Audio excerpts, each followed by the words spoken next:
কাৰণ কিয় বতৰ ডাৱৰীয়া হয়তো খন্তেকৰ কাৰণে হৈছে যদিও নিশ্চিত চেৰা চেকাৰাকৈ হয়তো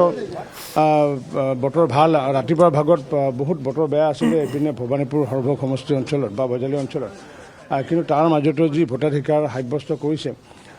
মই ইমান পৰে আমাৰ যিসমূহ পুলিং এজেণ্টসমূহৰ পৰা যি খবৰ আহিছে নিশ্চিত ওপৰত আমাৰ এইটো সমষ্টিত আমাৰ যদি চাওঁ আমাৰ যদি কলবাৰীয়ে চাওঁ বা পুথিমাৰী পঞ্চায়তে চাওঁ বা আমাৰ যদি সৰুপেটা পঞ্চায়ত যদি চাওঁ বা ধেমচা পঞ্চায়ত ওদালগুৰি পঞ্চায়ত লগতে আমাৰ যি বিলাসী পঞ্চায়ত ইপিনে আমাৰ হাউলী বৃহত্তৰ হাউলী অঞ্চলত বৃহত্তৰ বৰপেটা উদতে হওক বা বৃহত্তৰ বননগৰতে হওক আৰু আনপিনে গোবৰ্ধনা অঞ্চলে হওক বা আমাৰ খৈৰাবাৰী অঞ্চলে হওক বা ইপিনে বগৰীগুৰি হওক বা নিচুকা পঞ্চায়ত হওক বা বিলাসীপাৰা পঞ্চায়ত যথেষ্ট মানুহে ছাতি লৈ পেলাই ভোট প্ৰদান কৰিছে আৰু ইমান পৰে যি আমাৰ পুলিং এজেণ্টসকলৰ পৰা যি আমাৰ খবৰ আহিছে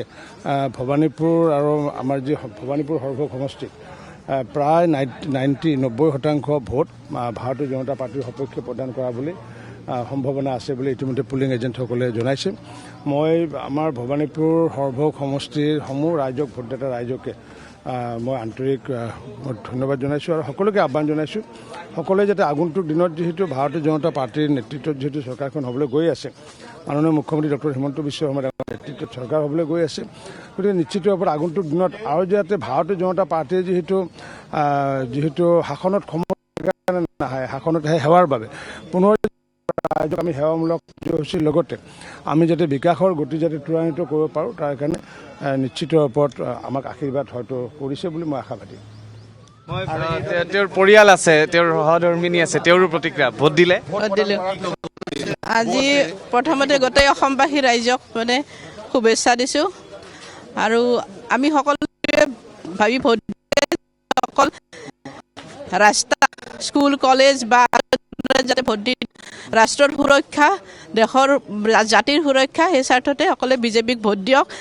মোদী ডাঙৰীয়াৰ হাত সবল কৰক যাতে আমি অকল আজি ৰাস্তাৰ কথা ভাবিয়ে ভোট নিদিওঁ যাতে ৰাষ্ট্ৰৰ সুৰক্ষাটো আমাৰ প্ৰথম প্ৰায়ৰিটি হ'ব লাগে প্ৰথম ভোট দিলোঁ প্ৰথমবাৰ ভোট মোৰ নিজৰ দেউতাকে দিলোঁ চ' খুব ভাল লাগিছে এইটো আগত গৈ ক'ব পাৰিম আৰু কি প্ৰথম ভোট দিছিলোঁ মই মোৰ নিজৰ দেউতাকে দিছিলোঁ নতুন ভোটাৰ হিচাপে কি আশা কৰে বা কেনেধৰণে নিৰ্বাচনটোক লৈ চাই আপুনি মানে মোৰ বেছি একো ক'ব সেইটোৱে আৰু এয়া আছিল ৰঞ্জিত কুমাৰ দাসৰ পৰিয়াল আৰু এই যিটো ভোটকেন্দ্ৰটোত তেওঁ ভোটাধিকাৰ সাব্যস্ত কৰিলে আৰু প্ৰতিকূল বতৰ ৰাতিপুৱাৰ ভাগৰে পৰা বৰষুণ মানে কিবা প্ৰভাৱ পৰিছে নেকি গুঞ্জন প্ৰতিকূল বতৰৰ বাবে ভোটাৰৰ টাৰ্ণআউটটো কেনেকুৱা দেখিছে এতিয়ালৈকে আহিছে আৰু তাৰ মাজতে প্ৰাৰ্থীগৰাকীও আহি নিজৰ ভোটাধিকাৰ সাব্যস্ত কৰিলে এই ভোটকেন্দ্ৰটো ঠিক আছে মই ধন্যবাদ জ্ঞাপন কৰিছোঁ গুঞ্জন আমি